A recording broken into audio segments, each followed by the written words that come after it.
There's a light in the sky, rising in the air.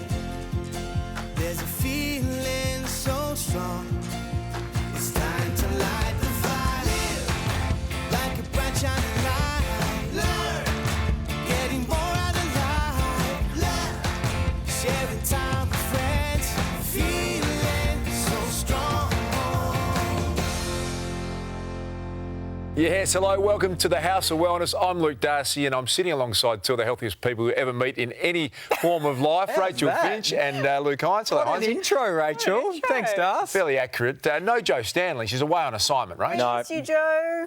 Love you. And I tell you what, Jo would be disappointed to miss this one because we're talking alcohol. Yeah. And let's be honest, she likes a glass of red, Loves Jo. a glass of red. How about you, Hinesy? What's your policy, mate? Well, I'm actually 10 years not being a drinker. Wow. I saw from my brother actually the other side of perhaps alcohol abuse. So from a very young age, I thought, you know what? I just want to stay clearer. And I tell you what, the benefits are incredible. I've got heaps of energy. I wake up bright and earlier, and it can actually save you money because on average, drinkers spend about $32 a week. So I can save that for other things. Ever tempted at all, mate? Ever look at a beautiful glass of red and think, you know, tonight's the night? Or Oh, mate, tonight... Often when I hear tonight's the night, it's not about a glass of red. So, He pops a bottle of kombucha instead. Yeah, okay. Yeah. What about you, Rach? I love a glass of red wine, but it's really special occasion. So it'll be my husband's birthday or at Christmas time with Dad. So very rarely. I could probably count on one hand how I many... like that it's special because then it means something. It's not just for the sake of it or to escape your reality, because a lot of people use alcohol to escape their everyday lives. Yeah, but I have one sip and I'm very happy. I can picture you with a couple of glasses of wine under your belt, Rach. That would be a fun night out. We all know the drinking to excess, though. Probably everyone has equated that to not being particularly healthy. 2 standard drinks is the recommendation, Rach, and that's for men and women. Exactly, but even if you're just a social drinker, it's incredible the difference, like you were saying, that makes on your body if you stop even just for a month, which is what Dry July is all about. It's a brilliant fundraiser, so it helps you get healthy and raise money at the same time. Three guys actually came up with the concept in 2008, and now it's just as embedded in our culture as drinking is. And they've actually to date raised close to $37 million, which is absolutely incredible. And it proves to show that just stopping drinking can help you sleep better, lose weight, increase energy, and give you a clearer head. And of course, it means no hangover. And I tell you what, just try it for once, one night, or a couple of days, and it will transform how you feel. And once you do it for a little while, you may not go back. All right, good message. Put your glasses down, get your friends and family to sponsor you, nominate a cancer service where you want the funds to go, and away you go, Rach. Exactly, and you'll feel so much better for it, plus help the many people touched by cancer, which includes one of our very favourite Aussies, singer and former Home and Away star, Johnny Ruffo.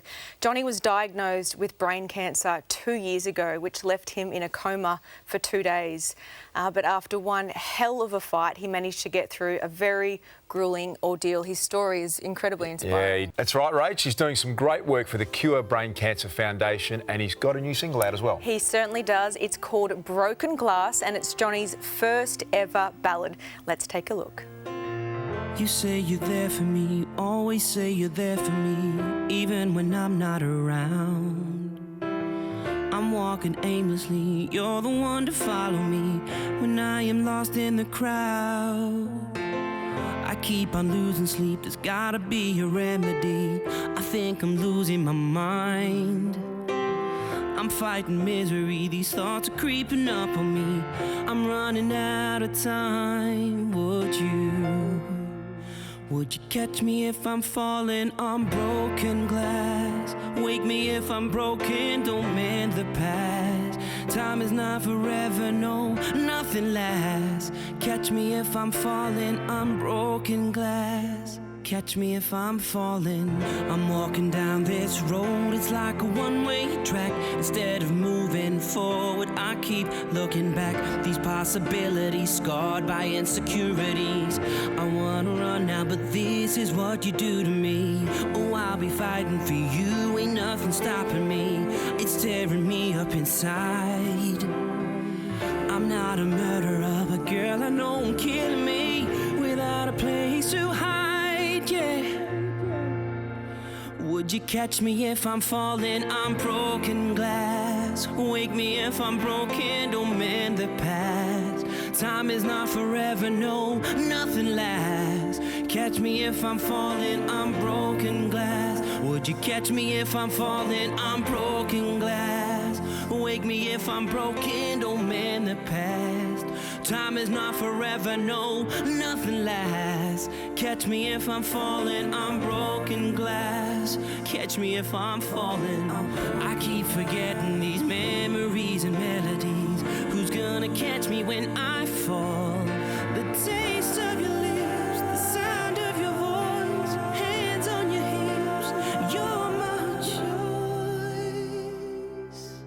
Would you catch me if I'm falling on broken glass? Wake me if I'm broken, no mend the past. Time is not forever, no, nothing lasts. Catch me if I'm falling on broken glass. Would you catch me if I'm falling on broken glass? Wake me if I'm broken, don't mend the past. Time is not forever, no, nothing lasts. Catch me if I'm falling on broken glass. Would you catch me if I'm falling? I'm falling. I'm falling on broken glass. Would you catch me if I'm falling?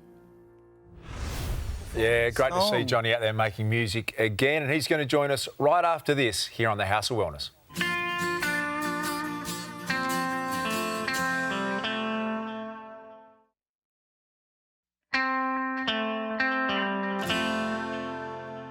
Yes, welcome back. Before the break, we gave you a taste of the very moving new single, Broken Glass, from one of our all-time favourite performers, and that's Johnny Ruffo. Welcome, Johnny. Thanks for joining us at the House of Wellness. Thank you. Love the song. Love it. All-time favourite. All-time favourites, mate. Absolutely. Straight to the top of the tree, mate, for you. Now, Broken Glass, fantastic. We got a little preview taste before. For those who aren't aware, powerful lyrics. Can you give us a bit of the backstory to what that song means to you? Yeah, look, for me it was about the last, couple of years of my life. It's been a bit of a roller coaster, really. I went through some severe medical problems, I suppose you could call it. I had brain cancer, and I guess I learnt a lot from that, I think, and you kind of learn not to take things for granted, I think, is the biggest lesson I learnt from that. Also, when you're down and out, and when you feel like you're down and out, you don't be ashamed to ask for help, or to, you might need a helping hand to just get back up again and to get back on your feet and keep moving forward. And I think for me, the song's about that, but it's not entirely based upon cancer. I want people to listen to it, and it can be for people that are just struggling in any facet of life, whether it be, might be depression, it might be something that you personally think's that it's the end of the world. Like, you might be a teenager and you might be breaking up with your girlfriend for the first time, or boyfriend, and you think, oh no, life's not worth it anymore, it's too hard. But in the big picture, it's such a small moment. You can get through it, and I just want people to listen to the song and be able to find the strength to keep going and to move on. Well, talking about strength to keep going, you went through 6 weeks of radiation therapy and 12 months of chemotherapy. Yeah. Now, that takes enormous strength and resolve to go through that. How has that changed you now as a person when it comes to resilience and mental health? Yeah, I think it just, like I said before, I think you just need to try not to sweat the little things, my phone bill, or, if I'm running a little bit late, don't speed to try and get there. It's just like, just be late, just accept it and just deal with it. Just try not to sweat the little things, I think. So and living in the moment. Yeah, absolutely. And also, don't be afraid to ask for help. If you need help, whatever, if you just want to talk to someone, if you want to cry, cry. Yeah. Don't be afraid to do that. It's okay, and just to keep on fighting. Whether it's, if set little goals, like for me, I set goals, if you can set yearly goals. Yep. And if that seems to be getting on top of you and it seems too much, then cut it down maybe every 6 months. And once again, you can make it every monthly or weekly. Just make sure you just keep on fighting. And making it achievable and attainable. Absolutely. You're looking great, mate. The good news is fighting fit. What's the latest? Where's the health? Good at the moment. So I had my latest MRI was last 2 weeks ago on a Thursday, and I got the results last Tuesday, and everything's good. It's all stable, no movement, so the cancer's not coming back. Great news. So, awesome. yeah, brilliant news. Johnny, how has this whole experience changed you as an artist? I think I'm a little more vulnerable now with my writing, whereas, previously my songs were just about girls and dancing and going out, clubbing and all that sort of stuff. Shifting. Yeah, I think it's just shifted my focus a little. It's like there's more to life than just partying. Yeah. And sounds like good fun, though, mate. Having said that, chat of your life. Hey, great news that you're donating profits from the sales of broken glass to brain cancer charities. Tell us about the people that you're trying to help and reach with this. Yeah, look, hopefully we can sell enough to make some profits to begin with. But I really want to help. Like, there's certain charities out there that have helped me so much. Cure Brain Cancer Foundation, they've been great. I was an ambassador for them for a little while. And Save Our Sons, just different charities. There's so many charities out there that, are unheard of, and they really need help. So if I can even give them a little bit, maybe $1,000 here, a couple grand there, whatever. I just want to give back, because so many people have helped me. Well, we're all completely behind the cause, behind you. Yeah. Something that sticks out in my memory, 2012 winning Dancing with the Stars. Are you still doing the cha-cha-cha? No. I mean, look, every now and then, if I Rachel's hoping to have a dance today. stop it. Well, I don't think we have the appropriate music. Well, hasn't stopped you. No, we don't. Johnny, you've achieved so much and you've overcome so much. What's next? What can we expect from Johnny Ruffo? Oh, God, I'm just looking at the next 2 weeks ahead for now. Just hopefully the single does all right. I mean... It's an awesome song. It Thank really you. is. You should stick to ballads. They're working for you. Yeah, well, maybe I might write a few mud ballads. If I get you three buying a single, that's at least 3 sales, so... Done. You got our support. We can lock that away for you, buy Johnny. it myself as well. Right now, thanks for coming in and sharing your new single and your story, mate. We really appreciate it. All the very best. Great to catch up with you. Thank you. Thank you so much. Thanks to Johnny. And one of the many things we love about Johnny is, of course, his great smile. Here's some tips on how you can get his trademark grin and beat the ouch factor that comes with tooth sensitivity. Andrew, what is tooth sensitivity? Joe, the technical term for tooth sensitivity is called dentine hypersensitivity. That's the ouch that we get in hypersensitivity. And it's really due to the fact that we eat hot and cold foods, we have sweet and sour foods, or even tactile stimuli that causes that pain of sensitivity. In the centre of the tooth is the nerve. Now, surrounding the nerve is some softer material called dentine, and it's got little holes in it. Surrounding that is the enamel. Now, if the enamel wears away, that's how the nerve can become exposed. So things that can cause enamel wear are things such as brushing too hard with a hard bristle brush. Reflux and acid certainly can cause the enamel to wear. Things like alcohol, unfortunately, wine, brushing your teeth after acidic foods, grinding teeth at night. Gum recession is another cause of dentine hypersensitivity. Now, that is when the gum drops down to expose the root of the tooth, again exposing the nerve in the centre. 1 in 2 Australian adults suffer from hypersensitivity, so it's quite common. It can occur from a young age, but primarily over the age of 40 is where we see much more prevalence. What else can we do if we have tooth sensitivity? My advice would be to seek dental advice. So healthcare professionals to go to a dentist just to get that diagnosed correctly. It's very important to use an effective hypersensitive paste such as Rapid Relief. Rapid Relief works at just 60 seconds. You start with it and you stay with it. Twice daily brushing with a soft bristle brush will work very effectively in relieving the pain of hypersensitivity, because who wants to live in pain? We don't have to suffer. Yes, from dulling the nerves of our teeth to building nerves of steel. Stay with us as we take a plunge with one of Melbourne's icebergers. That's coming up right after the break on the House of Wellness.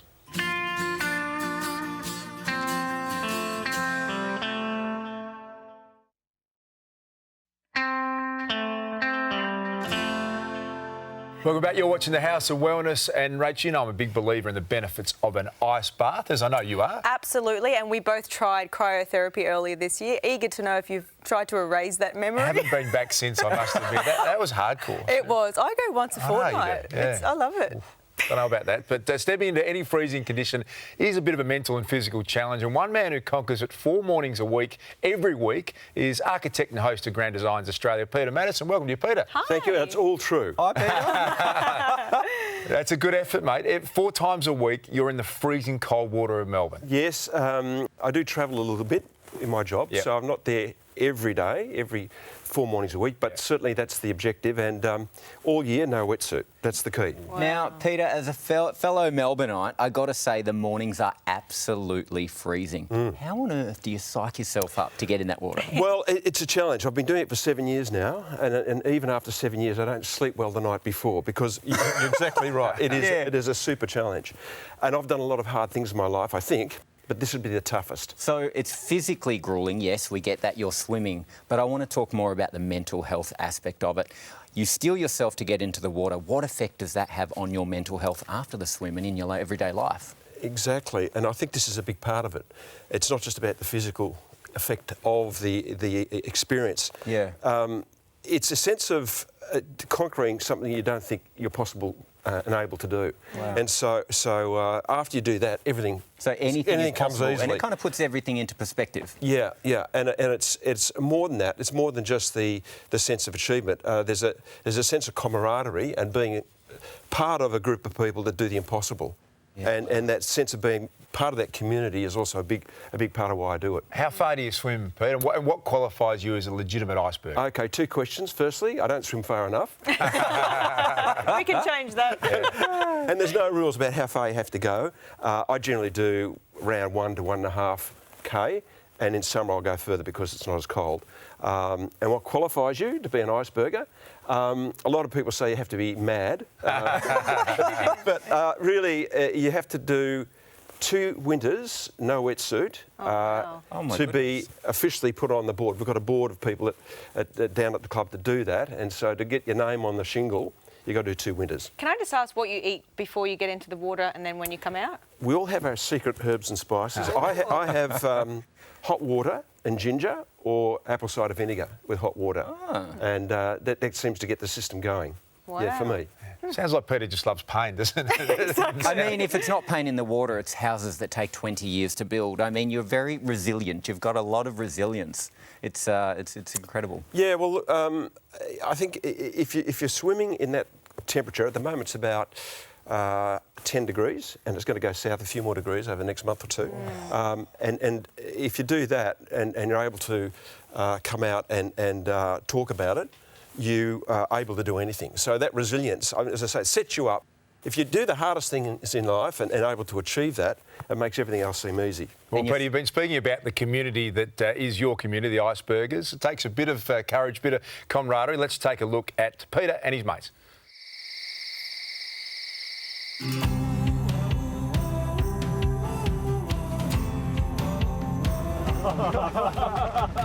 Well, I think it's something you just got to do, and you just feel fabulous after you come out of it. You get like an endorphin rush, I guess you'd call it, and you just feel so good. Oh, they think you're mad. They just think you're crazy.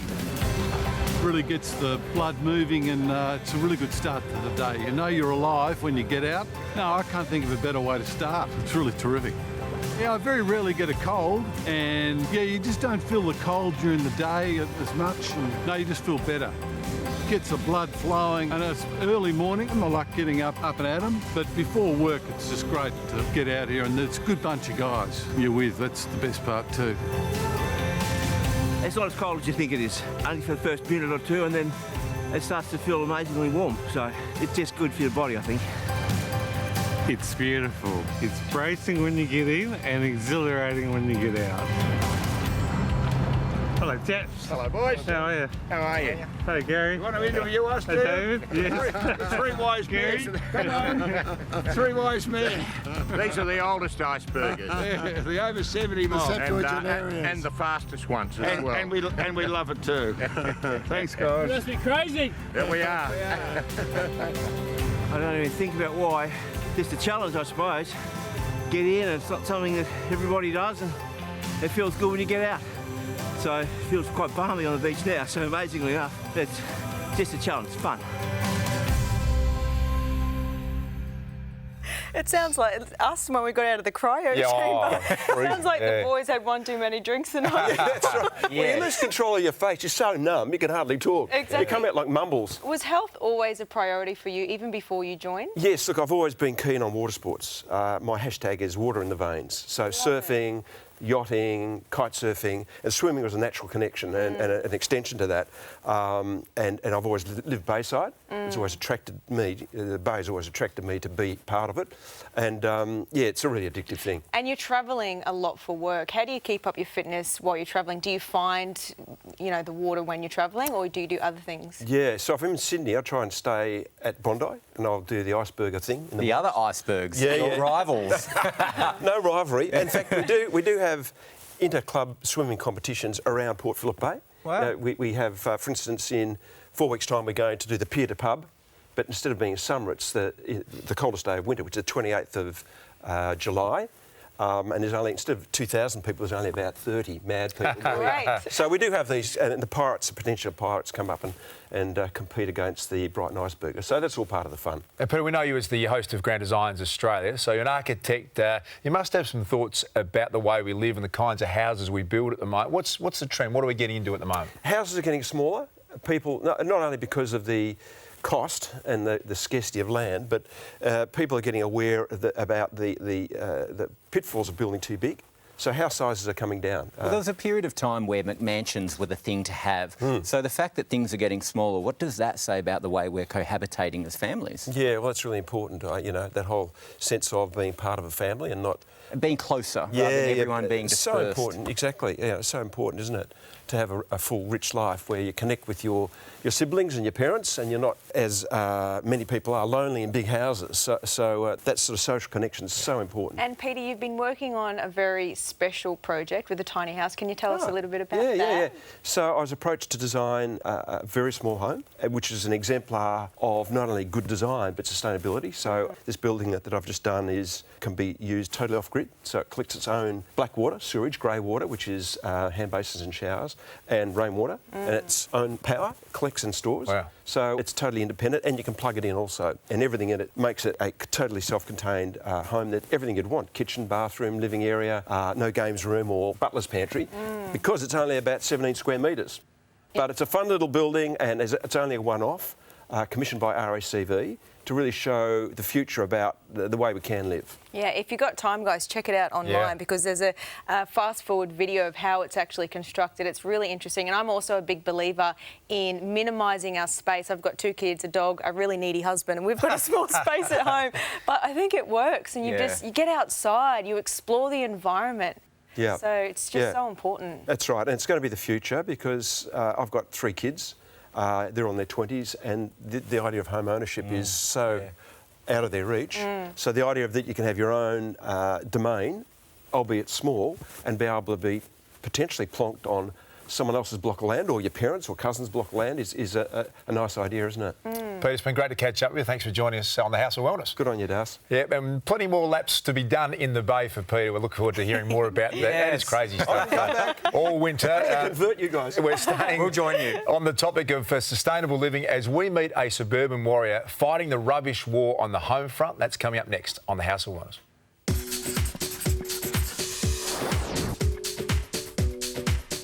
If you're after a bit of drama, my rich, creamy and comforting beetroot risotto certainly makes a statement. And as an added bonus, beets are packed with nutrients and fibre, so it's good for you too.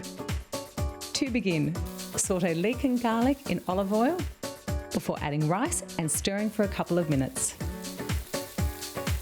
Add stock 1 ladle at a time, stirring until absorbed, and continue adding stock until the rice is tender and creamy.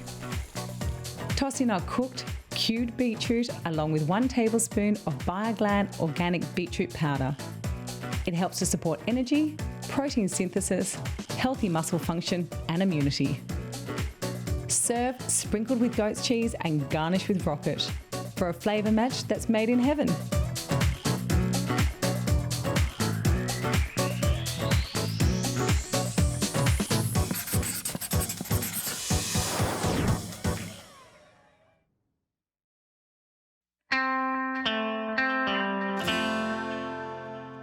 Yes, welcome back. We're big believers, Rach, in zero waste here on the House of Wellness. Well, we do our best anyway, but with almost everything we buy covered or made of plastic, it sometimes feels like a never-ending fight. It certainly is. It's a full-on war dust. We've talked about it before, how much waste as a nation that we produce, around 1.5 tonnes of waste each per year, with plastics being one of the biggest and most toxic offenders.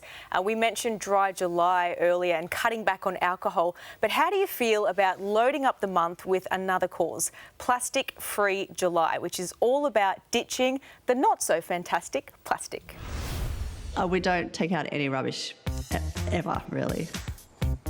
Erin Rhodes lives what she calls a zero-waste life. Landfill is a dirty word, and contributing to it is simply out of the question. Rethinking, refusing, reusing, reducing, sharing, repairing, choosing things that break down in the compost and not naturally, and recycling is an absolute last resort after I've exhausted all those other steps. Now a well-known warrior in the war against waste, Erin has poked the conscience of many. Her Live With Less lifestyle has resonated with her 23,000 Instagram followers who know her as the Rogue Ginger. So I get asked quite a lot what I throw into my garbage bin, and I'll show you what we put in there this month. So this is just 1 month's of rubbish. And if you think that looks a bit lean, then check out what 5 years of Erin's rubbish looks like.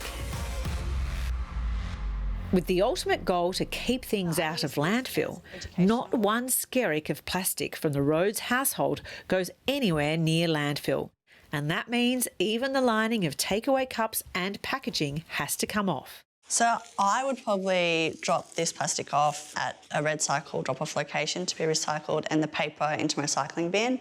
But the thing is, not everyone is going to do this, and that's why we need to remove this kind of plastic from these products and also get in the habits of taking our reusable cups, sitting in to enjoy our meals, or take a reusable container instead of using these single-use objects.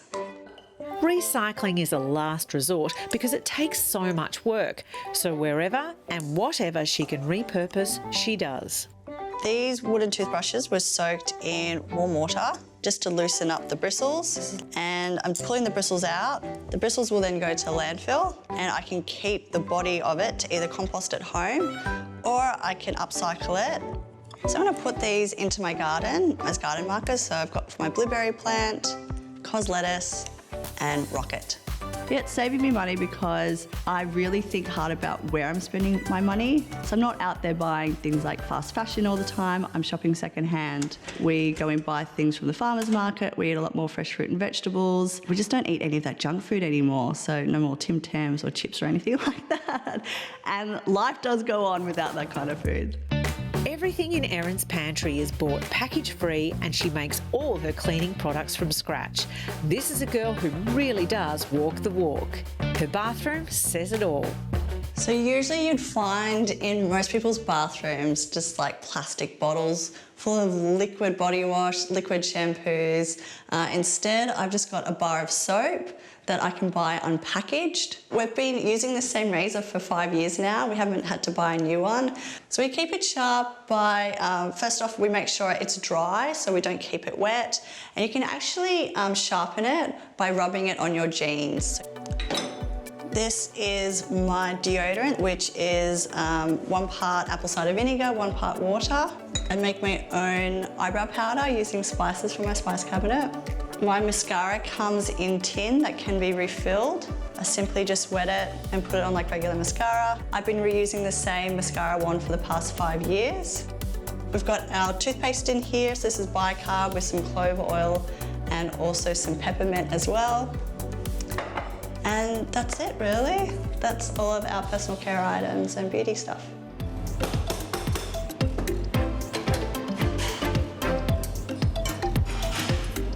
The root cause of all of our environmental issues is our consumption.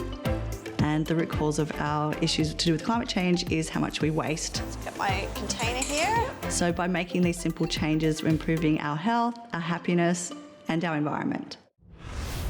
Wow, that is full on. I mean, I try and do the best that I can at home, but I think Erin would have a heart attack if she came over my house. That's a whole new level, and good on her. The toothbrush was a bit of an eye-opener. I must admit, removing the bristles from the wood, that's good effort. Get your pliers out, it does. But it's so good to see people actually doing these things. I mean, Erin doesn't even use detergents to wash her hair. She only uses water, and nothing in her house is single use. It is all repurposed, which is incredible. The 5-year razor, I must admit, raised eyebrows a little bit here in the House of Wellness. I think I just let it grow.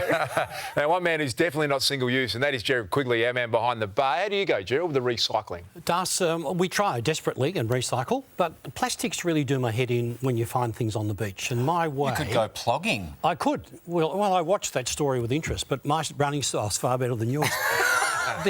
The important thing in all of this, though, is that any of those outdoor activities get you outside, and when you're outside, you're actually driving your immune function, and that's what staying healthy across winter. Well, one thing that we do agree on, Gerald, is the use of herbs to stave off colds and chills. Can you give me a bit of a refresher course? There are some fairly basic ones, Heinzie. The one of choice probably in winter, yes, is Andrographis with echinacea. So that's echinacea there. Yes.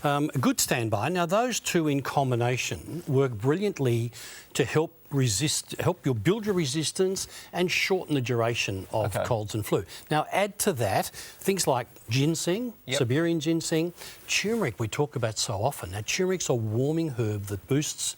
And from a mineral perspective, the antiviral mineral of choice is zinc, which stops viruses from multiplying. Well, something that I'm getting from this, and we talk about it with herbs, it's all about the combinations. Well, you cook food, you'd never cook a single food and serve it, would you? You add things to it, I know, to add things to it to enhance one over the other. And it's the same with herbal combinations. You look at a package of things to give you the best results, to address all of the symptoms that we find in upper respiratory tract issues. Tonsillitis, sinusitis, pharyngitis, all of those things. So what can these herbs do for the common cold symptoms? The symptoms we know: lethargy, fever, sore throat, earache, headache, all of those things.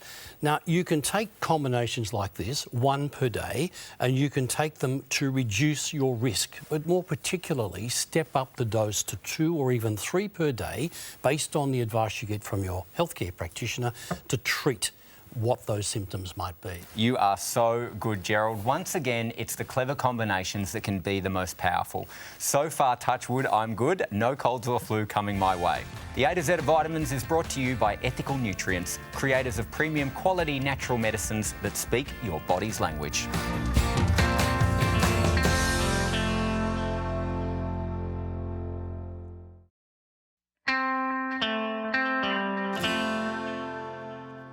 Welcome back. Today we're looking at detoxifying every aspect of our lives, from our livers through dry July to our minds, homes and garbage bins. And we aren't great when it comes to generating waste dust, but we are good at recycling. So in the last 20 years, we've gone from recycling around 15% of household waste to 95%, which is pretty good. Pretty good effort. One of the big problems, I think, though, is that we can all face is when can we recycle and what can we recycle? And Vanessa, welcome to you. I bet you've got an app that can help us with exactly that question. Exactly. Well, there's actually a website called Tech Collect, which is brilliant for all those computers and peripherals that you have around the house. We know that they don't last forever, and when they come to end of life, there's a lot of precious metals and things inside there, and they're cased in a lot of plastic, so people get concerned about how to recycle them properly. You can look up Tech Collect and it will tell you exactly what you need to do, and they'll process your electronics for free. What about specialty items like electronics, like phones, mattresses? Things like phones, you can go to Mobile Muster, but you can go to Recycle Smart in general if you have all sorts of things. It's a partnership with Planet Arc, and they'll let you look up your local council's requirements and how they'll help you deal with things. You can sync into the local calendar and you'll never miss a collection point again, and you can look up exceptional items. Vanessa, I've got to ask, there's things like hard drives and memory sticks that we're going to want to protect our data. What do we do in that regard? Look, lots of people have different approaches to that.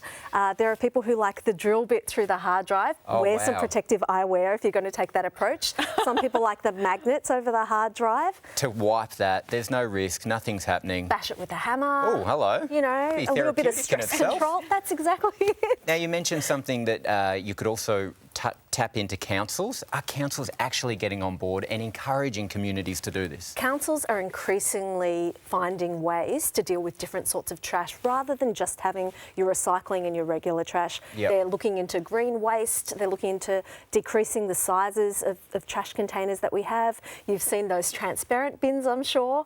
So there's all sorts of approaches they've got. And often you can look for local composting solutions too if you don't have a garden yourself. What's going on with these transparent bins? I'm yet to see one. I've never seen one. Yeah. Well, the idea is, I think, a bit of accountability for your waste. So if you've got a clear bin and you're not recycling properly, then people are going to... It's a bit exposing, a bit confronting. Yeah, well, my council only does the red bin every second week now to try to make sure that you utilise your other two bins correctly.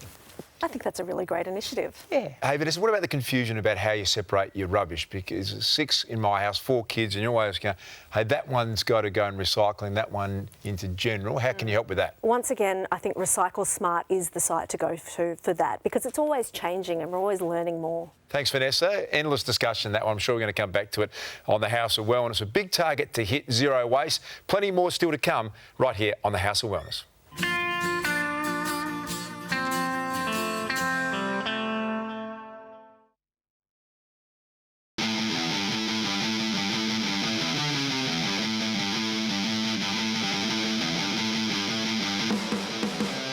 I pronounce my surname Trebojevic. Andrew Johns. I wanted to be a firefighter. Jennifer Aniston. I'd say my parents, yeah. I'll never have them jeans with the holes in it. Never have them. Food. Favourite smell food. Play guitar and sing and that. I think I'm good, but I'm shocking. Scared of sharks. Play golf. Golf, yeah, me and my brother play a fair bit of golf, so that's always relaxing. I'd love to go to the Masters in golf. That'd be pretty cool, yeah, but we always play at that time of year, so it's maybe later on. I'm a shocking dancer, eh? I don't know, I just get up there. I'm actually that bad at dancing, eh? I don't even bother. I'm bad at saying no. Yes, man, they call me.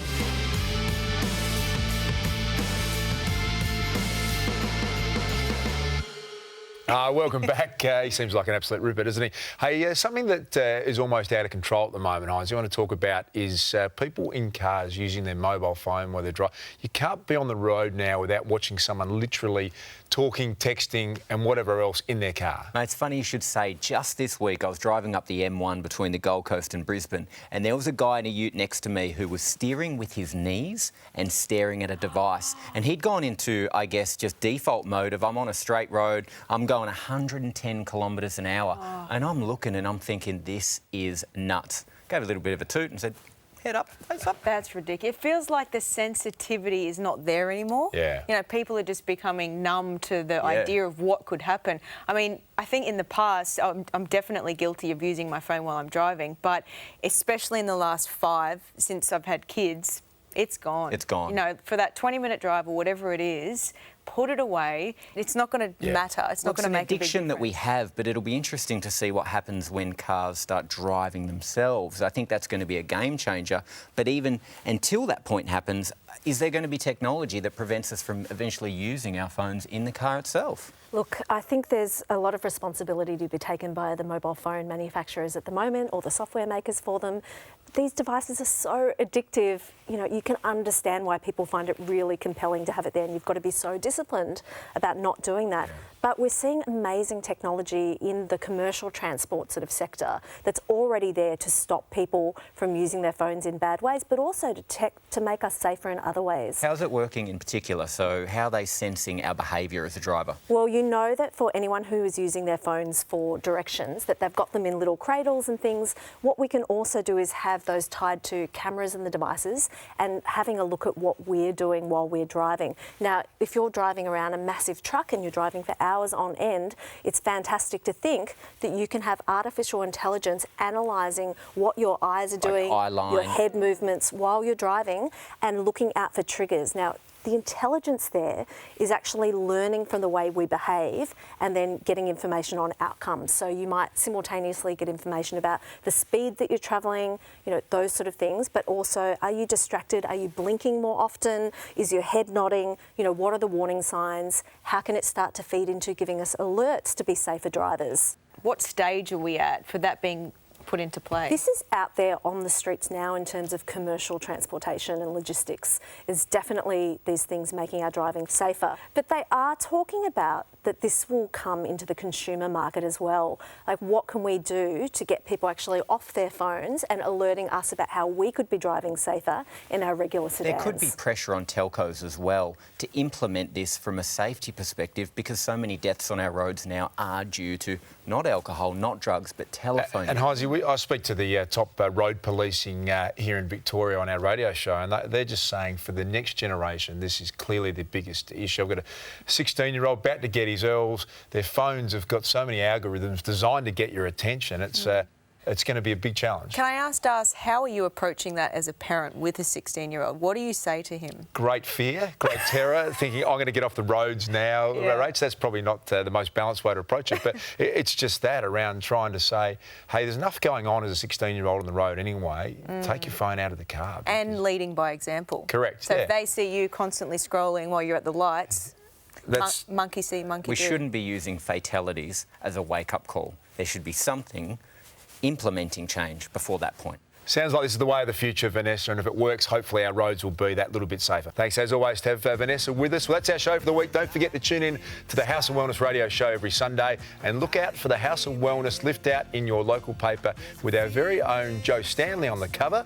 Thanks for watching, and thanks also to our very good friends at Chemist Warehouse. We'll see you next time. Yeah, isn't it? It's just on the phone all the time. Sharing time with friends.